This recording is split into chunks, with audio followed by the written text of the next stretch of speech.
Hi everyone, my name's Jodie Hill and I'm here today to talk to you about ADHD and my late diagnosis. So who am I? Well, I'm the managing partner of a law firm now, but it wasn't always that. I set Thrive Law up 4 years ago now. And the idea of Thrive is really for us to create an environment where people can be their true self.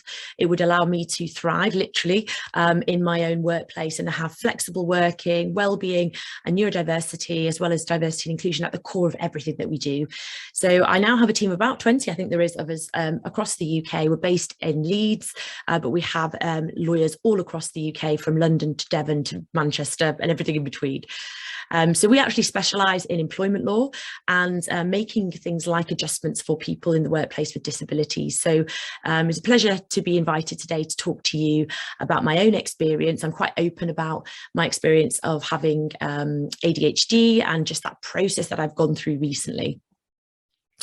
So what is ADHD? Well, first of all, it's not naughty boys. I always thought when I was, well, certainly until I was diagnosed, that, ADHD manifests, and very much to the misconceptions that the media play, but manifests as naughty behaviour or very distractible. But it's so much more complex than that. We're all on a spectrum. And I think it's really important to understand that ADHD manifests differently in every single person, not just between genders, but also the impact of each symptom can have a huge range as well. And it certainly doesn't impact on intelligence.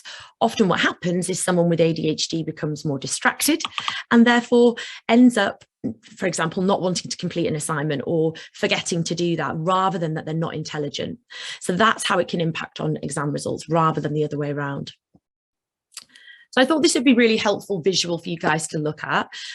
Often what people think is ADHD is hyperactivity, fidgeting, trouble focusing, and that's it.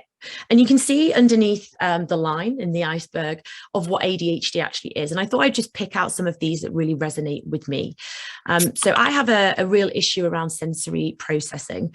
I have with really bright lights. In fact, in my house, I have orange lights rather than white lights. I really struggle maintaining and following conversations, partly because I want to finish someone's sentence and I want to impulsively verbalize something before they've finished. And obviously that can come across quite rude. Sometimes I have a real difficulty in stopping myself from doing that. And generally, like impulse control, if someone wants to do something fun, ask me, because I'll always say yes.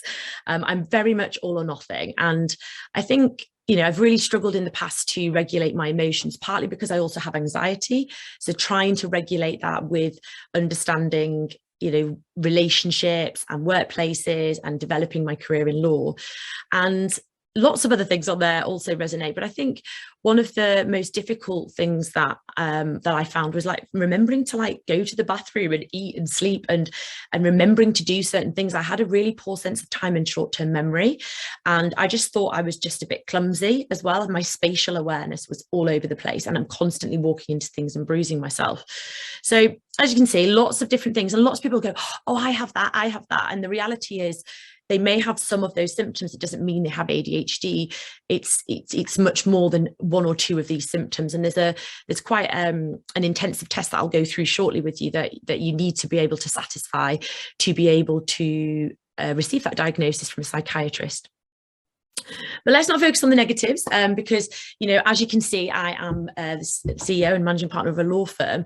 So, I've clearly been able to be successful even without knowing I had ADHD this whole time. And actually, one of the benefits is for every one of those negatives, there is a benefit. And on here, you can see some of the positives that people have said about myself, but also about other people that I know that have ADHD. And I certainly would say, most people who have ADHD are very funny, they're very charismatic, they have loads of fun, and it's because they're impulsive and they don't always want to just toe the line. But you also find that they're deeply emotional, very kind and empathetic, very, I suppose, in tune with how people are feeling around them, feeling an energy from someone, and sometimes too empathetic, actually. Authentic as well. So, kind of not often very direct and very minimal filter, often what we find, and competitive and loving. Lots of great attributes to being ADHD, but it doesn't come without its negatives. And that's why it's important to get a diagnosis early on, because then you can start to put things in place for you to support yourself throughout your career and obviously throughout your studies as well. So I wanted to talk, obviously being a woman, I wanted to talk about ADHD in women. And one of the reasons that I wasn't diagnosed until a later date was basically because I was trying to fit in. I now know this, but I didn't know that at the time. But when I was 10, I went to boarding school and I started to mirror the behaviours of the people that I went to school with. And I suppressed a lot of the ADHD behaviours through lots of different, what we would now call coping mechanisms. And some of the stuff that I probably would have learnt through an ADHD coach had I had that support then. I put these things in place for myself. And what that meant was I was just trying a million times harder than anyone else, but I didn't make that obvious to anyone. And really the reason for that is people want to fit in, especially as a child. You want to fit into the environment. You want to improve your experience of any social situations. And obviously you don't want to annoy people. And that was one of the things I was so conscious of, constantly annoying people, constantly butting in to conversations. I was just unable to stop that. So I really did practice that when I was younger. And I actually wasn't diagnosed till I was 32, which I'll come on to. But only through that process was I able to then realise that that's what I'd been doing all that time. And, that had exacerbated pre-existing anxiety as well. And also, symptoms of overthinking, things like that. There's some of these will be symptoms of both anxiety and ADHD, but they exacerbated one another because I wasn't dealing with that.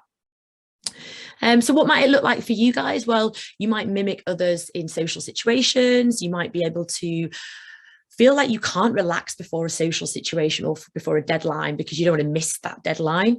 Often people with ADHD have time blindness. So like what could feel like 5 minutes is actually an hour, or the other way around. It could be 3 hours and it's 15 minutes. So that is a real issue, especially for like missing appointments. So that is a huge one for me as well. The other thing I would say is having difficulty focusing generally because you're trying to hide excessive energy. You're probably seeing I'm moving around quite a lot, and one of the difficulties you have when you have certainly the hyperactive part of ADHD. I've been diagnosed with ADHD combined, so that's hyperactive and inattentive. And the hyperactive side just gives you so much energy that you just feel like you need to move around quite a lot. So I'm very, very fidgety.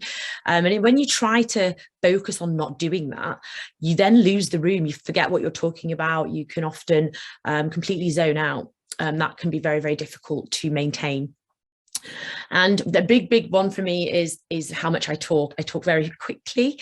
I talk a lot. And actually, there was a time when I went on holiday this year and I actually lost my voice, and I realized how much I spoke because I was with my friend and I had to WhatsApp her what I wanted to say. And I was thinking, God, I would have said that. Literally, I would have said all these things that came into my head, and I started writing something like, oh, I can't be bothered.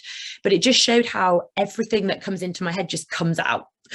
So that's really difficult when you're trying to stop that because all your energy is going on that focus rather than focusing on the conversation at hand. So I mentioned before that I have a dual diagnosis of ADHD. So you can have ADHD without the hyperactivity and the impulsiveness. You could be inattentive. So that's often where you struggle to focus and you have more of the internalized symptoms of ADHD.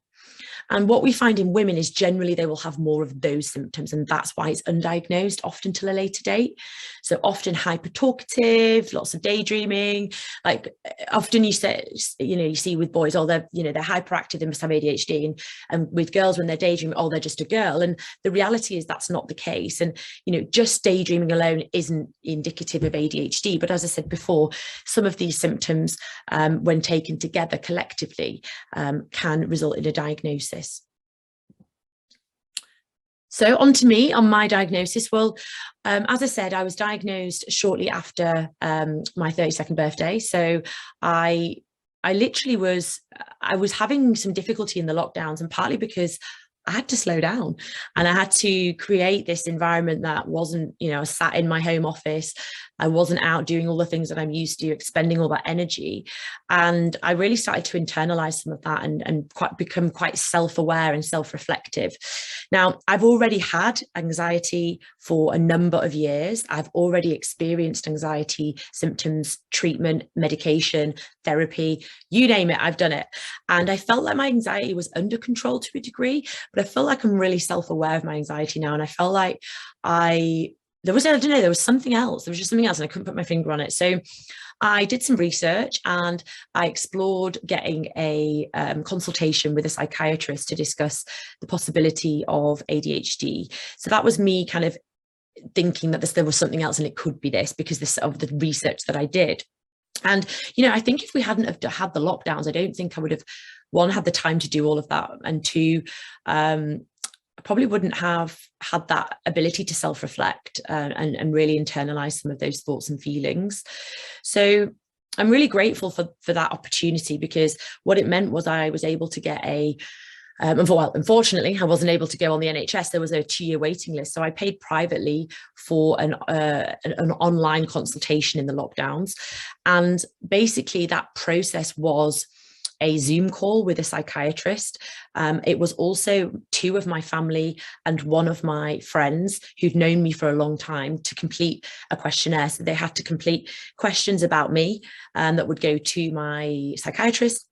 And that document basically formed the basis of our consultation, like talking about, you know, I had to answer questions about me and they also did. So you had some that were focused more on childhood, some that were focused more on now, and some that were a hybrid of the 2.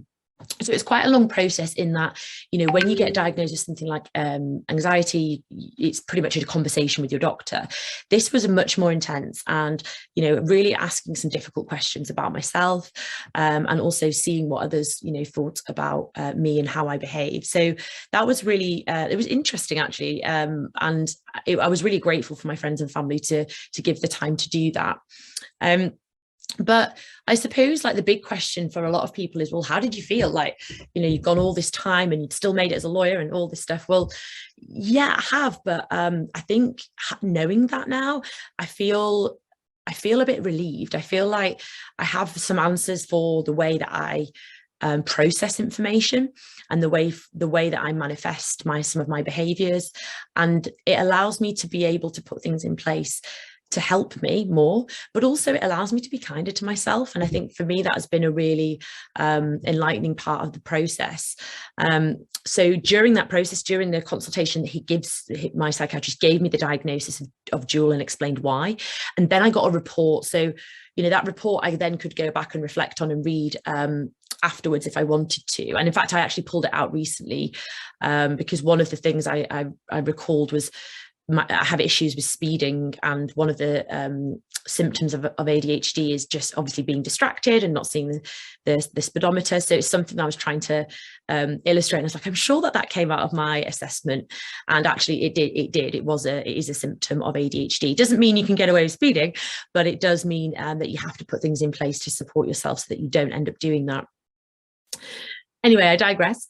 One of the outcomes of the assessment was about taking medication, and I was quite content to try this, because what the psychiatrist has said is that I'd actually already put a lot of things in place. So you know, obviously I'm running my own law firm and was relatively organized, and I still struggled, but I was getting to like lunchtime and finding it really difficult to focus.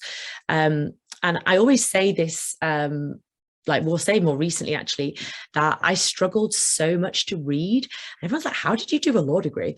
How did you become a lawyer? Well, with difficulty, actually, I really struggled to read. I don't think I ever read a book back to front, apart from one. I think the Da Vinci Code I read once. And I really, really struggled to get all of that information in my head. So I had different ways of learning. I learned through audio, I learned through lots of colors and pens, and I had to make it really fun. And I would do all of my studying in the morning because I just couldn't focus in the afternoon. And the same went for work. You know, if I have a difficult piece of drafting or, you know, something that involves a lot more brain power, I did that in the morning because I just couldn't focus in the afternoon. So I really wanted to explore medication, and I was really fortunate to have a very positive experience with medication.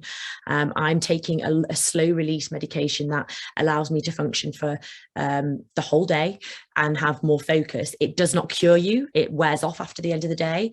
And there are side effects for lots of people. So you have to balance that with the benefits, and everybody has to go on their own journey about what works for them. I was really fortunate to find something that worked for me first time. Some people don't have that, and you do have to try, you know, a lot of different medications over a long period of time. Now, because I went private, I didn't realize the cost. Every single time I got a prescription, it was like £90 or £98. Like, it was a ridiculous amount of money. And obviously, that's something to bear in mind. If you can go NHS, then obviously do that, because the cost of the medication will be the NHS price. If not, until your medication is at the right level, the psychiatrist is likely to keep you under assessment on a private basis and then move you to dual care, which I'm now on with my GP. So once we'd got like the dosage right, and we'd monitored my bloods and my pressure and all of that, blood pressure and all of that, and we made sure that, that there were no side effects that were causing any detrimental impact to me, then I was able to move to a dual care with a private psychiatrist and a NHS GP to facilitate the prescription. But until that, you get to that point, you can't do that. So just thinking about the costs there as well.